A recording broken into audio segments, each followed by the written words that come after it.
दोस्तों तमाशा तो जबरदस्त चल रहा है। आज ऐसे ही तीन अलग अलग तमाशे आपको दिखाने जा रहा हूं।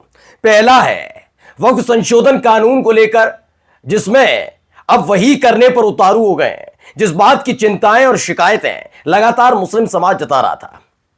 एक एक करके तमाम अलग अलग वक्फ पर बनी हुई इमारतों को विवादित करने का खेल हो रहा है, वो मैं आपको दिखाऊंगा। इसी के साथ साथ यह भी कहा जा रहा है इसका बिल का विरोध मत करना, इस कानून का विरोध मत करना, अच्छा नहीं होगा।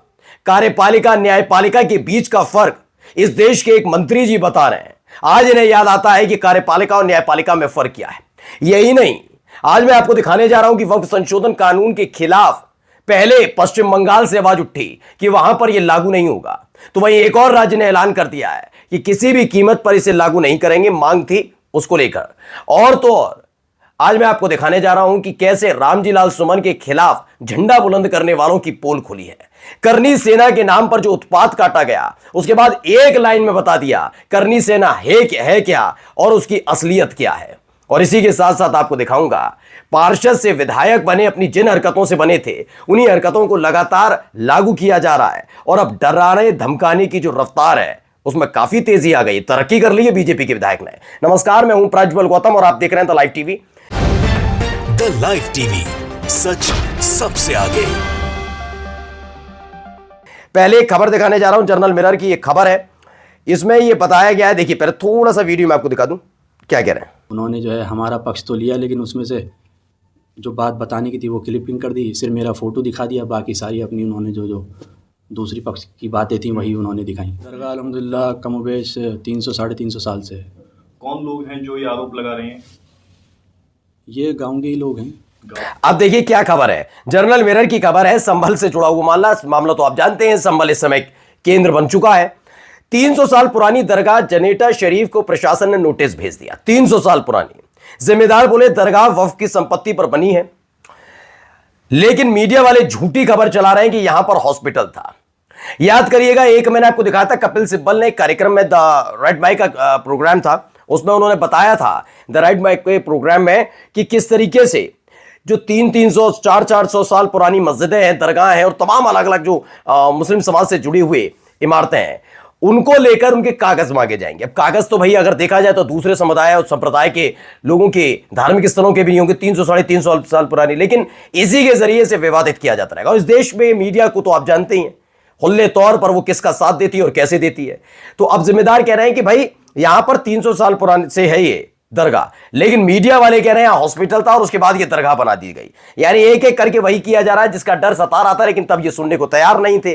मैं बस उन लोगों को ढूंढ रहा हूं जो मीडिया की चकाचौंध के सामने आकर दाढ़ी टोपी लगाकर उत्सव मना रहे थे, वो कहां है और इसका जवाब देते हैं। चलिए अब आइए न्यूज 24 की खबर है। कितना शानदार तरीके से किरण रिजिजू साहब केंद्रीय मंत्री हैं, ये इन्होंने किस तरीके से सुप्रीम कोर्ट को नसीहत दे डाली है। पहले पढ़िए। मुझे भरोसा है, इन्हें बहुत ज्यादा भरोसा है कि सुप्रीम कोर्ट विधायी मामले यानी लेजिस्लेटिव मैटर्स में दखल नहीं देगा। यह पहली बात तो इन्हें इस बात का क्यों लग रहा है नहीं देगा या देगा नहीं देगा, जो है एक लाइन खींची हुई है, उस लाइन से ना अब आप लोग चले जाए लेकिन सुप्रीम कोर्ट तो नहीं जा रहा। आपको भी डर सता रहा है कहीं ना कहीं। 16 तारीख को सुनवाई होनी है, 16 अप्रैल को जो याचिकाएं दाखिल हुई हैं। इससे पहले इतनी छटपटाहट क्यों देखने को मिल रही है कि सुप्रीम कोर्ट को नसीहत दे रहे हैं कि सुप्रीम कोर्ट विधायी मामले में दखल नहीं देगा, हमें एक दूसरे का सम्मान करना चाहिए। यानी आपने कहीं ना कहीं कुछ ना कुछ ऐसा किया है जिसके जरिए आपको महसूस हो रहा है कि सुप्रीम कोर्ट के अंदर यह मामला गया है, वहां जो दस्तावेज पेश किए गए हैं उसके आधार पर इस वक्त संशोधन कानून को लेकर कुछ ना कुछ हो सकता है। तभी तो आप ये बयान दे रहे हैं हमें एक दूसरे का सम्मान करना चाहिए। अगर कल सरकार न्यायपालिका में हस्तक्षेप करती है तो ये अच्छा नहीं होगा। बताइए क्या है ये, धमकी नहीं तो क्या है, इसको जरा बता दें, बीजेपी के नेता भी आकर बता दें। अब आइए द लाइव टीवी की एक खबर है आपके अपने चैनल की। मैं फिर अपने तमाम सहयोगियों से अपील करूंगा, अपने जो मेरे दर्शक हैं, मेरे भाई मेरे बहन, फेसबुक और ट्विटर और इंस्टाग्राम पर आप हमें जाकर फॉलो कर सकते हैं। सबसे पहले और सटीक खबर के लिए आप द लाइव टीवी के इन चैनल जो अलग अलग प्लेटफॉर्म्स पर हैं, चाहे वो फेसबुक यूट्यूब पर तो आपका प्यार मिलता ही है, फेसबुक पर और आप इंस्टाग्राम पर और ट्विटर पर आप जाकर हमें फॉलो कर सकते हैं। सबसे पहले सटीक खबर आप तक पहुंचेगी। अब देखिए आपके अपने चैनल द लाइव टीवी ने खबर बताई, झारखंड में लागू नहीं होगा नया वक्फ कानून। जेएमएम ने कहा जमीन का मामला राज्य सरकार का मसला है। बिल्कुल सही बात है। लोग पूछ रहे थे कि ममता बनर्जी ने कैसे कह दिया कि वक्फ कानून पश्चिम बंगाल में लागू नहीं होगा। ये कैसे कह दिया? दरअसल जो भू संबंधी मामले होते हैं ना, जमीन से संबंधित मामले, उसमें केंद्र सरकार हस्तक्षेप नहीं कर सकता। उसमें कौन करेगा? उत्तर प्रदेश का मसला तो उत्तर प्रदेश, बिहार की सरकार बिहार में देखेगी, सब जगह देखेगी। और जो वक्फ संशोधन कानून का मसला है ना, ये अमूमन इसका ग्राउंड क्या है? इसका ग्राउंड ही जमीन है कि वो जमीन क्या जिस पर दरगाह बनी है, मस्जिद बनी है, ये बना है, वो बना है, वक्फ की जमीन, ये वो तमाशे, ये करते हैं ना, ये सारा का सारा खेल जमीन से जुड़ा है। और जब जमीन से जुड़ा हुआ मसला है तो ये लागू होगा नहीं होगा, ये राज्य सरकार की जिम्मेदारी होगी। यही सारे मसले तो कहे हैं सुप्रीम कोर्ट। इसीलिए देखिए, एक तरफ मंत्री जी बता रहे हैं कि आप हस्तक्षेप मत करिए सुप्रीम कोर्ट में जो बैठे जज हैं, वरना हम करने लगे तो ये होगा वो होगा। सोचिए, एक मंत्री धमकी दे रहे हैं, सुप्रीम कोर्ट धमकी ही मानी जाएगी। आप लाइन खींच रहे हैं, लाइन खींच कर बता रहे हैं कि ये किसकी लाइन है, और बता रहे हैं कि अगर हमने हस्तक्षेप किया तो क्या होगा है? आप बता सकते, आप ये कह सकते थे कि हमने अच्छी सही तरीके से लोकसभा राज्यसभा में पास हुआ, राष्ट्रपति जी के हस्ताक्षर है, कानून है, हम तैयार हैं, इस पर आते तो बात होती। आप कह रहे हैं कि हस्तक्षेप मत करो, वरना हम भी हस्तक्षेप करेंगे। सोचिए, रिटलेट करेंगे और पलटवार वाली बातें क्यों की जा रही हैं? क्योंकि इनको पता है कि कुछ ना कुछ हो सकता है वहां पर। 16 तारीख की सुनवाई है कल। अब इन सब के बीच एक बयान सुनाने जाए, बयान हमने तो 3 सेनाएं बड़ी की, वायुसेना, थल सेना और जल सेना। अब एक नई सेना पैदा हो गई है, हमारी हाथ जोड़ के प्रार्थना है। चीन ने हमारी जमीन पर कब्जा कर दिया। अरुणाचल प्रदेश को चीन अपने हिस्से में दिखाता है। ये जो रण मांग रहे हैं करनी सेना के, हिंदुस्तान की शर्त पर चले जाओ, चीन से हमको बचाओ, वरना तुमसे ज्यादा नकली दुनिया में कोई हो नहीं सकती। बिल्कुल सही। मैंने ये अपनी वीडियो में कई बार आपसे कहा भी है कि इतना ज्यादा जोर जो तलवारें लहराने का दिखा रहे थे करनी सेना, मैं फिर बोल रहा हूं पूरी जिम्मेदारी के साथ, क्षत्रिय समाज के लिए नहीं है। कि क्षत्रिय समाज ने, सिख समुदाय ने कितना इस देश के लिए किया है, उनकी उनकी उनकी कुर्बानी पर, उनकी शहादत पर, उनकी ताकत पर, उनकी मजबूती पर, उनकी देशभक्ति पर कोई सवाल, और वही नहीं, इस देश के एक एक नागरिक की देशभक्ति पर कोई सवाल खड़े नहीं कर सकता। लेकिन करनी सेना जैसे संगठन बनकर किसके इशारे पर ये तमाशे करते हैं सबको पता है। जाओ ना, चले जाओ चीन की बॉर्डर पर, चले जाओ पाकिस्तान के बॉर्डर पर। मैं कह रहा हूं कि जिस ताकत के साथ हमारे सैनिक वहां खड़े हुए हैं ना, वो सिर्फ ज्यादा नहीं 10 कदम पीछे हटकर बस आपको आगे कर दें, और आप जाकर देखिए 1 घंटा नहीं लगेगा करनी सेना के असलियत सामने आने पर। बिल्कुल बोल रहा हूं, पूरी जिम्मेदारी के साथ बोल रहा हूं। तब एहसास होगा कि असली हीरो कौन है, असली सेना कौन है, असली देशभक्त कौन है। अपने आप को देशभक्त बताते हैं कि राणा सांगा के सम्मान में ये वो। खैर, सूर्य समाजवादी ने एक ट्वीट किया है, ग्रोख से एक सवाल पूछा था इन्होंने राणा सांगा को राजपूत सरदारों ने जहर देकर मार दिया ताकि बाबर से और युद्ध न लड़ना पड़े। ग्रोख जाओ, अभी मत हो तो ग्रोख पूछ पाड़ो, ये लिखते हैं इसमें। अरे डरने की बात नहीं, राणा सांगा के बारे में बात कर रहे हो ना। इतिहास कहता है कि राणा सांगा को उनके अपने राजपूत सरदारों ने जहर दिया था, ना कि मुगलों ने। खानवा की लड़ाई 1527 के बाद सरदारों को बाबर से और युद्ध का डर था, इसलिए उन्होंने ऐसा किया। मुगलों का सीधा हाथ नहीं था, बस कुछ कहानियों में राजपूतों के मुगलों से मिले होने का जिक्र है, लेकिन जहर देने वाले राजपूत ही थे। कुछ और पूछना हो तो बोलो। अब आप बताओ, उन राजपूत समाज से जुड़े हुए लोगों से भी बातचीत कर ली जाकर, लेकिन नहीं, उनसे नहीं। हमें तो रामजीलाल सुमन, हमें तो समाजवादी पार्टी को मैं जानता हूं। मैंने क्या कहा था उस समय भी जब ये आए थे, मैंने क्षत्रिय समाज इतिहास को जानता है और वो जबरदस्ती गड़े मुर्दे नहीं उखाड़ना चाहता।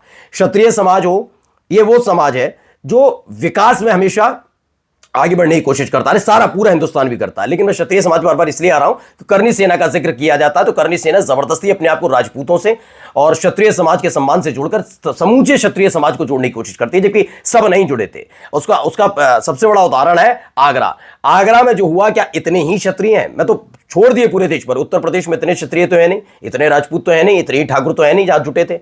वो सब जानते हैं कि किसके इशारे पर वो कैसे आए थे। यानी सारे राजपूत इकट्ठा नहीं हुए थे, ये सिर्फ करनी सेना से जुड़े हुए। करनी सेना कैसे काम करती है, हाल ही में पोल भी खुल गई है।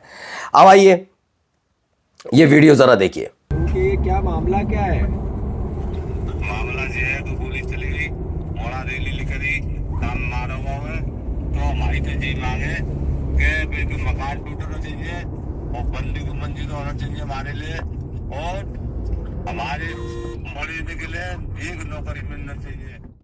अब हुआ क्या है मैं बता दूं। जीतू पटवारी ने खुद ट्वीट किया है, मुरैना के हिंगोना गांव में बाबा साहब की जयंती जुलूस में डीजे बजाने पर बीजेपी के मंत्री ऐदल सिंह कसाना के समर्थकों ने दलित संजय सेमिल की गोली मार दी। आरोप है कि मृतक दलित संजय के पिताजी श्री चिम्मन सिंह जी ने लगाया है आरोप कि एक अन्य दलित साथी श्री रानू दोनारिया को हाथ में गोली लगी, जबकि एक अन्य युवक भी घायल हुआ है।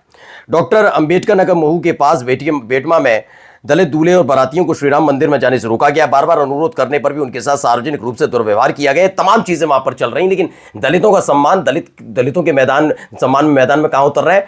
उत्तर प्रदेश के अंदर बाबा साहब भीमराव अंबेडकर की जयंती आती है, करनी सेना को फर्क नहीं पड़ता।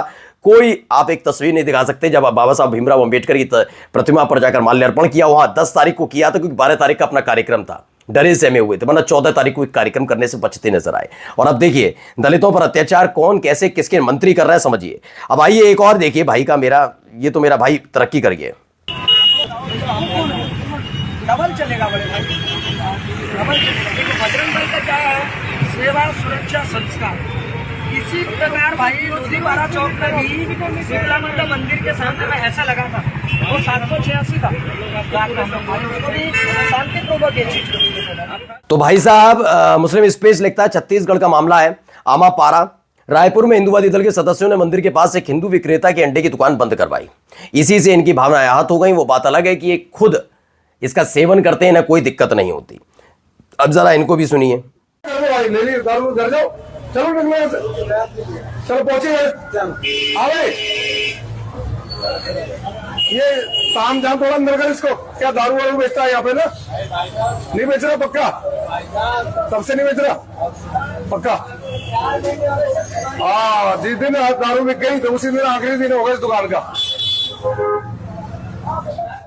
ये नेताजी की देखिए ज्ञान देखिए। अब सबसे पहले इस तस्वीर में क्या था, इसके बराबर में इतनी बड़ी शराब की दुकान है। अब आदमी या तो ये दिल्ली वालों को बेवकूफ समझते हैं कि वो इतनी बड़ी दुकान को छोड़कर इस परचून की दुकान से शराब खरीदेंगे, या फिर इस आदमी में कोई दिक्कत है, मतलब इस आदमी को धमकी देनी है। मैंने कहा ना, जो आदमी जिस स्थिति में बनता है, जैसे बनता है वैसे। कंगना रनौत का मैं जिक्र करता हूं। कंगना रनौत को लगा कि जिन बयानों के चलते उन्हें वो बीजेपी की नजर में आई और उसके बाद वो सांसद चुन ली गई, प्रत्याशी बनी, सांसद चुनी गई, वो लगातार वो करती नहीं।